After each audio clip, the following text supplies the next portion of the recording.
berpegang teguh pada Al-Quran, tapi bukan Quran yang palsu. Kami akan berpegang teguh pada hadis, bukan hadis yang palsu. Pun kami akan mencintai dan mengikuti Ahlul Bait, bukan Ahlul Bait yang selesai. Indikator hadis itu sahih ada.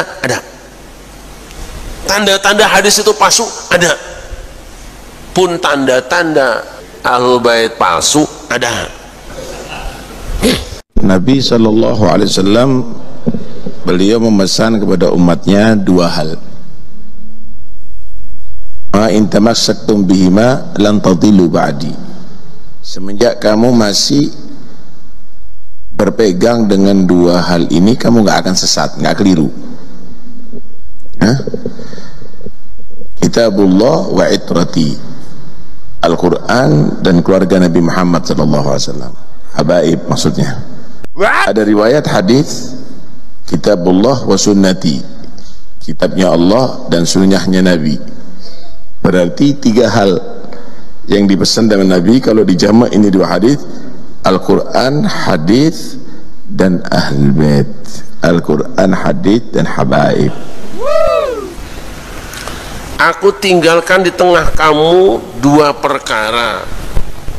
Selama kamu semua berpegang teguh kepada keduanya, maka kamu tidak akan tersesat selamanya, yaitu Kitabullah dan sunnah Rasulnya. Nah, udah selesai. Wajib berpegang teguh kepada Al-Quran dan sunnah, atau Quran dan hadis. Dua itu pegangan umat Islam garis besarnya. Belakangan, dan sebenarnya sudah lama, saya sempat menyaksikan sebuah video,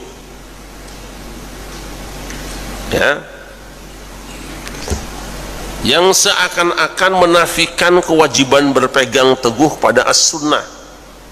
Karena apa? Ada hadis yang redaksinya sama dengan yang tadi, tapi ujungnya berbeda. Taraktu fikum ma in tamassaktum bihi lan tadillu abadan, kitaballahi wa itrati ahla baiti. Aku tinggalkan di tengah kamu sesuatu yang jika kamu berpegang teguh kepadanya, kamu tidak akan tersesat selamanya, yaitu Kitabullah dan itrahku, keluargaku. Yang benar ini. Sunnah itu adalah ucapan Rasulullah, perbuatan Rasulullah, ketetapan Rasulullah, berkenaan dengan segala sesuatu dengan Rasulullah. Itu banyak laporan, tapi kita baru akan mengamalkan sunnah jika hadis atau sunnah itu sahihah, sahih. Nah, untuk sahih ada persyaratannya.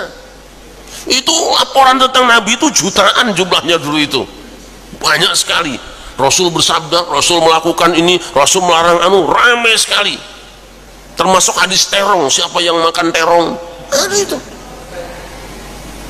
Tapi para ulama kan kemudian memastikan, harus dipastikan bahwa ini hadis itu sahih, benar-benar Rasul mengucapkannya. Dibuatlah metodenya, diteliti mulai rawinya, matannya, kemudian isnadnya, diteliti.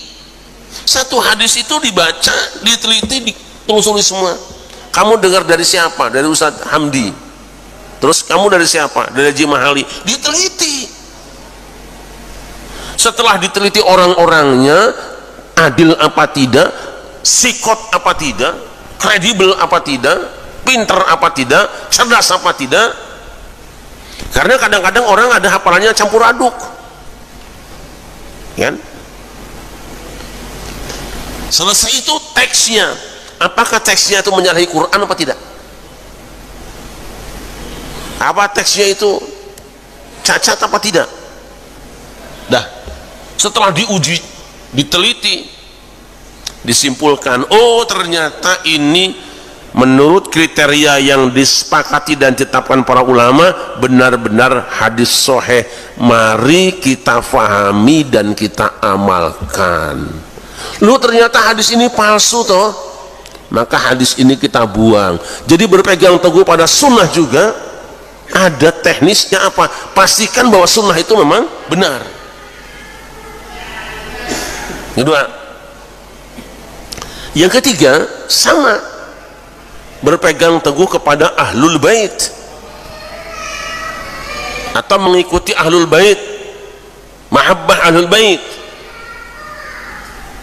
Umat Islam sepakat mencintai ahlul bait itu wajib, walaupun nanti berbeda siapa yang dimaksud dengan ahlul bait, tapi memang mayoritas berpendapat bahwa masih dikategorikan dzurriyyah ahlul bait adalah cucu Rasulullah dari Al Hasan dan Husain atau dari Ali bin Abi Thalib.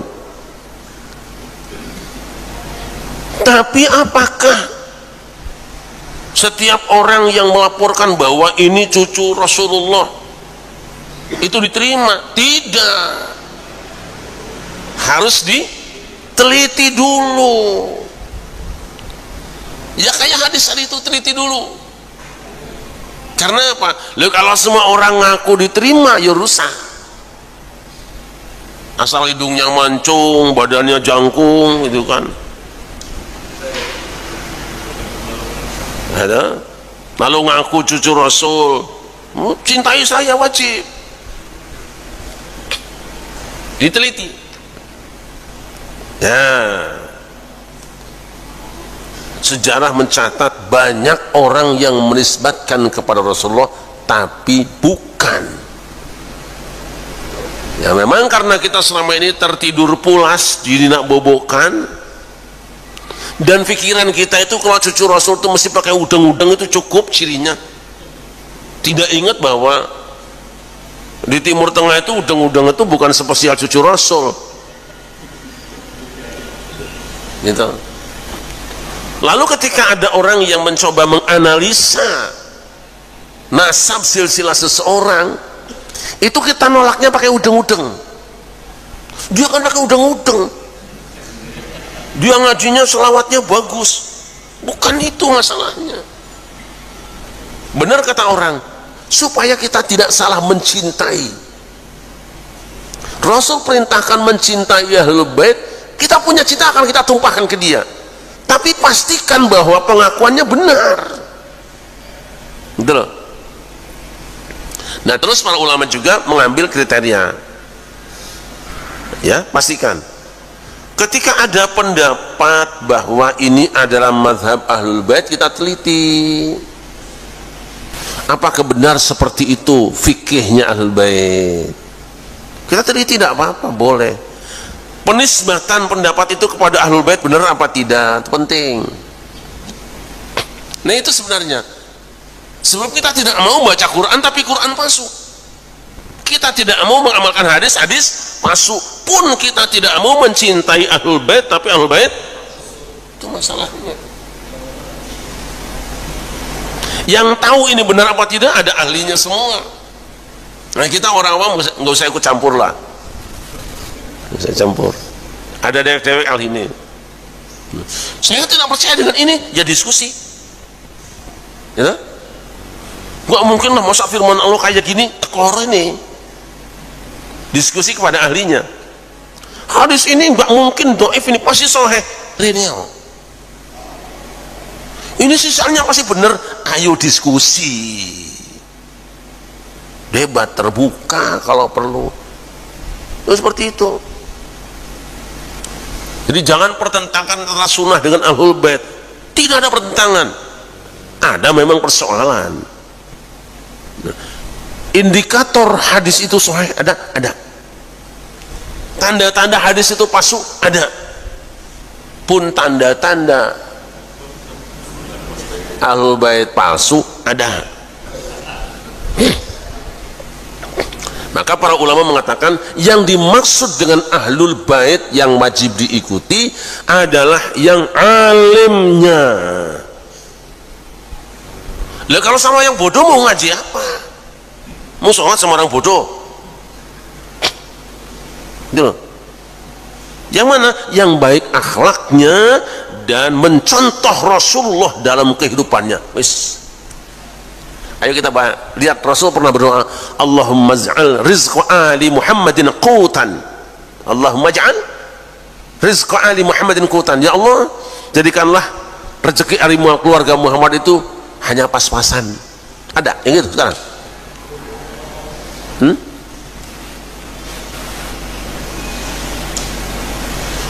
Keluarga Muhammad itu dalam doa Nabi ini doakan, ya Allah, aku mohon rezeki keluargaku itu pas-pasan saja, qutan kafafan.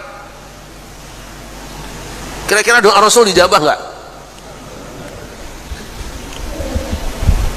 Jadi kalau ada yang mewah-mewah itu pas nggak dengan doa tadi?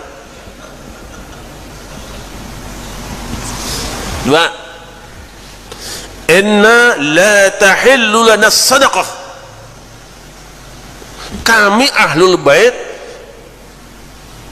sedekah itu tidak halal buat kami. Tidak boleh, zakat tidak boleh, sedekah tidak boleh. Jadi kalau ada orang minta sedekah itu pas nggak? Ngaku cucu Nabi. Ayo. Bagaimana pula kalau orang ngambil kotak amal? Saya kemarin dapat laporan dari seseorang, nanti aja kita angkat, videonya ada, bahwa seseorang itu jadi kaya raya gara-gara kotak amal di kuburan, miliaran. Anehnya ngaku cucu Rasul, menzinahi anak orang, ngaku cucu Rasul. Saya tidak nyebut siapa-siapa, hanya modal udeng-udeng. Rasul itu tidak pernah bohong, tidak pernah bohong. Dan Rasul berbicara, ahlu baitin Nabi itu lurus, bersih. Karena kalau mau berbicara, mau berbuat, mau bertindak itu mikir malu, jangan sampai Rasul dipermalukan. Jadi saya ulangi, kami akan mengamalkan Al-Quran, berpegang teguh pada Al-Quran, tapi bukan Quran yang palsu. Kami akan berpegang teguh pada hadis, bukan hadis yang palsu. Pun kami akan mencintai dan mengikuti ahlul bait, bukan ahlul bait yang